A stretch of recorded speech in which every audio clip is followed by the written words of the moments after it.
কালীগঞ্জে খাজনার নামে চাঁদাবাজির প্রতিবাদে চাল ব্যবসায়ীদের ধর্মঘট। মোহাম্মদ হাবিব ওসমানের রিপোর্টে বিস্তারিত।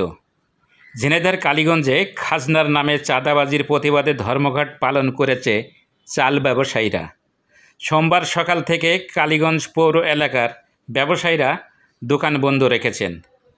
কালীগঞ্জ চাল ব্যবসায়ী সমিতির সভাপতি উবাইদুল্লাহ পাটোয়ারি বলেন, বাজার এলাকার কিছু ব্যক্তি পৌরসভা থেকে বরাদ্দ নিয়ে দোকান করে ব্যবসায়ীদের কাছ থেকে খাজনার নামে চাঁদা দাবি করছেন। পৌরসভা থেকে খাজনা না নেওয়ার নির্দেশনা থাকলেও ওই চক্রটি চাঁদাবাজি করে যাচ্ছেন। এ কারণে সকাল থেকে চাল বিক্রি বন্ধ রেখেছেন তারা। এতে বিপাকে পড়েছেন পৌর এলাকার বাসিন্দারা। এ নিয়ে কালীগঞ্জ উপজেলা নির্বাহী কর্মকর্তা ও পৌরসভা প্রশাসকের কাছে লিখিত অভিযোগ দেওয়া হলেও কোনো সমাধান হয়নি। ফলে ব্যবসায়ীরা এ কর্মসূচি হাতে নিয়েছেন।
সবথেকে বেশি